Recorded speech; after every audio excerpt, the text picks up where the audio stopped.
Chapter 14. On the Dark Path. Only now, entering the woods on the footpath, did Anna Marie realize how cold the dawn was. She had watched and helped earlier as the others donned sweaters, jackets, and coats, and she had peered into the night, following them with her eyes as they moved silently off, bulky in their garments, blankets in their arms. But she wore only a light sweater over her cotton dress. The October day later would be warm by sunlight. Now it was gray, chilly, and damp. She shivered. The path curved, and she could no longer look behind her and see the clearing with the farmhouse outlined against the pale sky and the lightening meadow beyond. Now there were only the dark woods ahead. Underfoot, the path, latticed with thick roots hidden under the fallen leaves, was invisible. She felt her way with her feet, trying not to stumble. The handle of the straw basket scratched her arm through her sweater. She shifted it and tried to run. She thought of a story she had often told to Kirsty as they cuddled in bed at night. Once upon a time there was a little girl, she told herself silently, who had a beautiful red cloak. Her mother had made it for her. She wore it so often that everyone called her Little Red Riding Hood. Kirsty would always interrupt there. "Why was it called a Red Riding Hood?" Kirsty would ask. "Why didn't they just call her a Little Red Cloak?" "Well, it had a hood that covered her head. She had beautiful curls like you, Kirsty. Maybe someday Mama will make you a coat with a hood to cover your curls and keep you warm." "But why?" Kirsty would ask. "Was it a riding hood? Was she riding a horse?" "Maybe she had a horse that she rode sometimes, but not in this story. Now stop interrupting every minute." Anna Marie smiled, feeling her way through the dark, remembering how Kirsty always interrupted stories to ask questions. Often she just wanted to make the story last longer. The story continued. One day the little girl's mother said, "I want you to take a basket of food to your grandmother. She is sick in bed. Come, let me tie your red cloak." "The grandmother lived deep in the woods, didn't she?" Kirsty would ask. "In the dangerous woods, where wolves lived." Anna Marie heard a small noise, a squirrel perhaps, or a rabbit scampering nearby. She paused, stood still on the path, and smiled again. Kirsty would have been frightened. She would have grabbed Anna Marie's hand and said, "A wolf!" But Anna Marie knew that these woods were not like the woods in the story. There were no wolves or bears or tigers, none of the beasts that populated Kirsty's vivid imagination. She hurried on. Still, they were very dark, these woods. Anna Marie had never followed this path in the dark before. She had told her mother she would run, and she tried. Here the path turned. She knew the turning well, though it seemed different in the dark. If she turned to the left, it would take her to the road, out where it would be lighter, wider, more traveled. But more dangerous, too. Someone could see her on the road.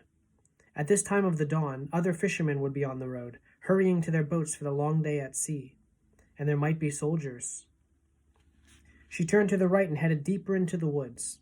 It was why Mama and Peter had needed to guide those who were strangers here, the Rosens and the others. A wrong turn would have taken them into danger. So Little Red Riding Hood carried the baskets of food and hurried along through the woods. It was a lovely morning, and birds were singing. Little Red Riding Hood sang, too, as she walked. Sometimes she changed that part of the story, telling it to Kirsty. Sometimes it was raining, or even snowing in the woods. Sometimes it was evening with long, frightening shadows, so that Kirsty, listening, would snuggle closer and wrap her arms around Anna Marie. But now, telling it to herself, she wanted sunlight and birdsong. Here the path widened and flattened. It was the place where the woods opened on one side of the path, curved beside a meadow at the edge of the sea. Here she could run, and she did. Here in daylight there would be cows in the meadow, and on summer afternoons Anna Marie would always stop by the fence and hold out handfuls of grass, which the curious cows would take with their rough tongues. Here, her mother had told her, Mama would always stop too as a child walking to school. Her dog, Trofast, would wriggle under the fence and run around in the meadow, barking excitedly, trying to chase the cows, who always ignored him. The meadow was empty now, and colorless in the half-light. She could hear the churning sea beyond and see the wash of daylight to the east, over Sweden. She ran as fast as she could, searching with her eyes for the place ahead where the path would re-enter the woods in its final segment, which led to town. Here, the bushes were overgrown and it was difficult to see the path here, but she found the entrance, beside the high blueberry bushes. How often she had stopped here, in the late summer, to pick a handful of the sweet berries. Her hands and mouth would be blue afterward. Mamma always laughed when she came home.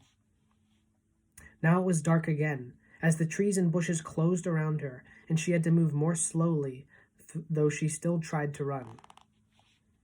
Anna Marie thought of Mamma, her ankle so swollen, and her face so pained. She hoped Mamma had called the doctor by now. The local doctor was an old man, brusque and businesslike, though with kind eyes. He had come to the farmhouse several times during the summers of the past, his battered car noisy on the dirt road. He had come once when Kirsty, a tiny baby then, had been sick and wailing with an earache. And he had come when lice had spilled hot grease cooking breakfast and burned her hand. Anna Marie turned again as the path divided once more. The left fork would take her directly to the village. It was the way they had come from the train, and the way Mamma had walked to school as a girl. But Anna Marie turned to the right, heading now toward the harbor side, where the fishing boats lay at anchor.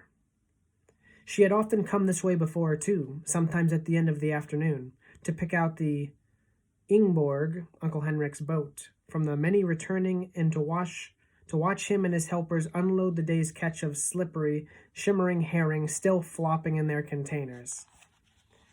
Even now, with the boats in the harbor ahead empty of fish, preparing to leave for the day's fishing, she could smell the oily, salty scent of herring, which always remained in the air here. It wasn't far now, and it was getting lighter. She ran almost as fast as she had run to school in the Friday foot races. Almost as fast as she had run down the Copenhagen sidewalk on the day the soldier had stopped her with his call of "Halt!" Anna Marie continued the story in her head. Suddenly, as Little Red Riding Hood walked through the woods, she heard a noise. She heard a rustling in the bushes. "A wolf!" Kirsty would always say, shivering with fearful delight. "I know it's going to be the wolf!" Anna Marie always tried to prolong this part, to build up the suspense and tantalize her sister. She didn't know what it was. She stopped on the path and listened. Something was following her in the bushes. Little Red Riding Hood was very, very, very frightened. She would stop, would stay silent for a moment, and beside her in the bed she could feel Kirsty holding her breath.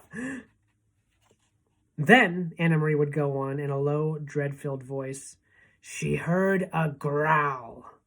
Anna Marie stopped suddenly and stood still on the path. There was a turn immediately ahead.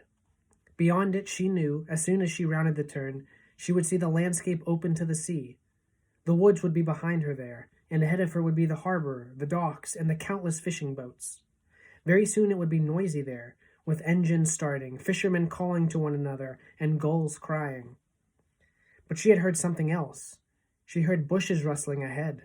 She heard footsteps, and she was certain it was not her imagination. She heard a low growl. Cautiously, she took a step forward, and another. She approached the turn in the path, and the noises continued. Then they were there, in front of her, 4 armed soldiers. With them, straining at taut leashes, were 2 large dogs, their eyes glittering, their lips curled.